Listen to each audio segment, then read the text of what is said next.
जय श्री श्याम भक्तों, स्वागत है आपका आपके इस चैनल में जिसका नाम है भाव आपकी स्टोरी मेरी। श्याम भक्तों, पुरुषोत्तम भगवान की जय। पुरुषोत्तम महीने के अंतिम 5 दिन आ गए हैं, एकादशी से लेकर अमावस्या तक। इन 5 दिनों में 5 काम और 5 चीज़ों का दान आपका भाग्य बदल सकता है। सौभाग्य में वृद्धि करेगा, रोग दोष कष्ट कर्ज पीड़ा से मुक्ति दिलवाएगा और सदा सर्वदा खुशियाँ देगा। जैसा कि आप जानते होंगे, पुरुषोत्तम महीना हमें 3 साल बाद प्राप्त होता है और इस पूरे महीने में कई प्रिय श्रोताजन अलग अलग नियम लेते हैं। परंतु किसी कारण से अगर आप पूरे महीने कुछ भी ना कर पाएँ तो अंतिम 5 दिनों में खूब लाभ उठाएं। इन 5 दिनों की पूजा करने से बहुत अधिक सौभाग्य बढ़ता है। कई लोग 5 रात्रि 5 दिवस व्रत करते हैं, परंतु व्रत उपवास नहीं भी कर पाते हैं तो 5 दिनों में कुछ 5 कार्य जरूर कीजिए। सबसे पहले बात कर लेते हैं तिथियों की। गुरुवार, आज एकादशी का व्रत है। शुक्रवार अर्थात 12 जून को शुक्र प्रदोष व्रत किया जाएगा। 13 जून को ऑनलाइन मासिक शिवरात्रि पूजा होगी और सामान्य रूप से भी हम पुरुषोत्तम मासिक शिवरात्रि शनिवार की पूजा श्राद्ध अमावस्या अर्थात पितृ कार्य अमावस्या 14 जून रविवार के दिन रहेगी। 15 जून सोमवती अमावस्या रहेगी और हो सके तो एकादशी पर जल अन्न दान भी जरूर कीजिए। इन 5 दिनों में आप खूब पूजा पाठ कीजिए, दान पुण्य कीजिए, क्योंकि ये 5 दिन पूजा पाठ और पितरों को प्रसन्न करने के दिन बताए गए हैं। तो कैसे इन 5 दिनों को सार्थक करें जानते हैं इस वीडियो में। पर वीडियो शुरू करने से पहले आप लोगों से एक रिक्वेस्ट करना चाहूँगी कि अगर आप मेरे चैनल पर पहली बार आए हैं तो प्लीज़ चैनल को सब्सक्राइब करना ना भूलें, बेल आइकन को जरूर प्रेस करें और वीडियो को स्किप बिल्कुल मत कीजिएगा, क्योंकि आधा अधूरा ज्ञान किसी काम का नहीं होता। सबसे पहले 25वें दिन अर्थात एकादशी के दिन सुहाग सामग्री का जितना हो सके उतना आप दान कीजिए। अगर ये दान आपने कर लिया है तो आप अन्य चीज़ों का भी दान कर सकते हैं। अपनी क्षमता शक्ति सामर्थ्य के अनुसार आप दान कर सकते हैं, तो सामर्थ्य के अनुसार दान करें। 26वें दिन गौमुखी माला का दान करने का प्रावधान है। 27वें दिन वस्त्र का दान करने का प्रावधान है।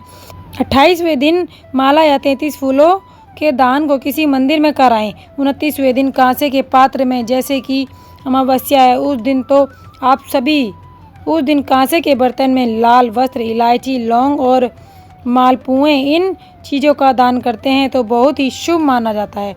देखिए, यह तो शास्त्रों में लिखी गई जानकारी है। अगर आपसे संभव हो, लिस्ट आपके समक्ष प्रस्तुत की है, इसमें से दान करें। अपनी क्षमता शक्ति सामर्थ्य अनुसार पितृ प्रसन्नता के लिए, देव प्रसन्नता के लिए आपको दान पुण्य करना चाहिए। अब बात करते हैं दीपदान।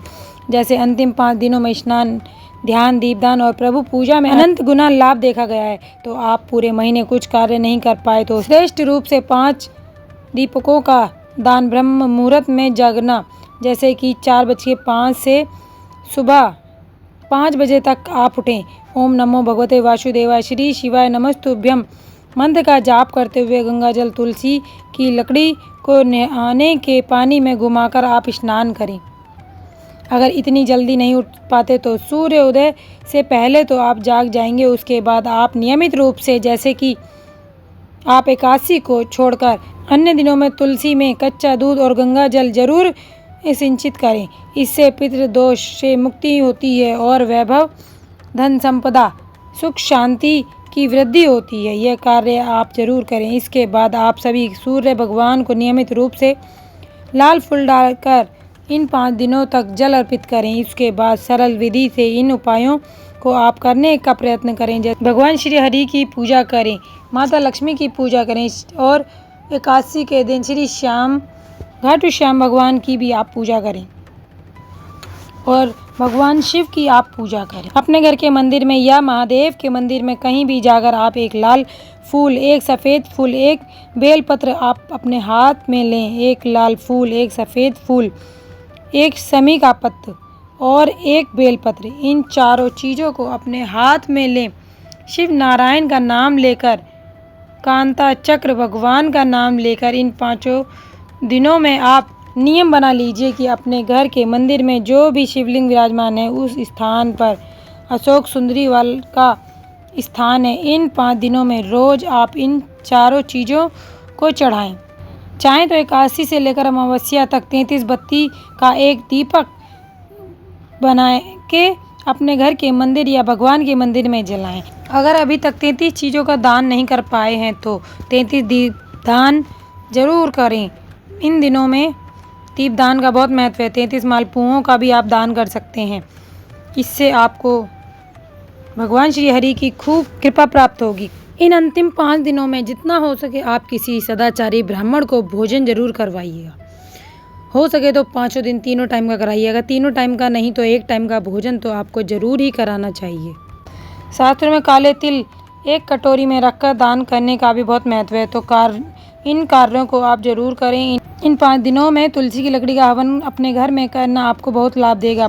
इन 5 दिनों में आप 33 दीपदान जरूर करें। घर के मंदिर में तुलसी की लकड़ी से सुंदर सी बाती बनाकर आप घर के मंदिर में भी दीपदान जरूर करें। कहा जाता है तुलसी काष्ठ दीपदान जिसने अपने घर में के मंदिर में कर लिया, समझ लीजिए उसने सौभाग्य में वृद्धि कर ली। इसके साथ साथ तुलसी की लकड़ी को घिस कर हरी चंदन अपने घर पर बनाए जाए तो इससे बहुत लाभ मिलता है। इन अंतिम 5 दिनों में आप जितना दान पुण्य करते हैं, जितना श्रेष्ठ कर्म करते हैं, उतना आपको फल मिलता है, ऐसा शास्त्रों में वर्णन है। साथ ही साथ इन अंतिम 5 दिनों में अगर आप कुछ भी नहीं कर पा रहे हैं तो तुलसी की मंजरी की माला या फिर तुलसी के पत्तों की माला जितनी आप बना सकते हैं, 1 2 3 4 जितनी भी आप में सामर्थ्य हो, जितनी आप में शक्ति हो, आप बना सकते हैं। उसे बनाकर भगवान श्री हरि को जरूर अर्पित करें। अपने घर में ठाकुर जी हैं तो उनको जरूर अर्पित करें। उससे भगवान श्री हरि और भगवान माता लक्ष्मी और भगवान श्री श्याम जी को भी आप तुलसी की माला अर्पित कर सकते हैं। उन्हें भी तुलसी बहुत ज़्यादा प्रिय है।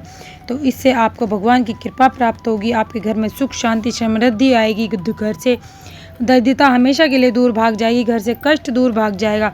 आपका भाग्य प्रबल हो जाएगा। इन 5 दिनों में ये श्रेष्ठ कार्य करने से आपका सौभाग्य चमक जाता है। तो किसी न किसी तरह से जल दान करें, अन्न दान करें, वस्त्र दान करें, भगवत चिंतन करें, नाम जाप करें, सुंदर श्रेष्ठ कथाओं का श्रवण करें और ज़्यादा से ज़्यादा प्रभु चिंतन करें।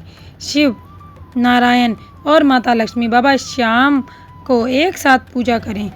भक्त व्रत करते हैं अर्थात शाम को भोजन इत्यादि कर पूरे दिन फलाहार रहते हैं तो यह पूरे महीने के व्रत उपवास का पूरा फल देता है। और हो सके तो अपने घर में 81 से 82 तक अखंड दीप जरूर जलाइए।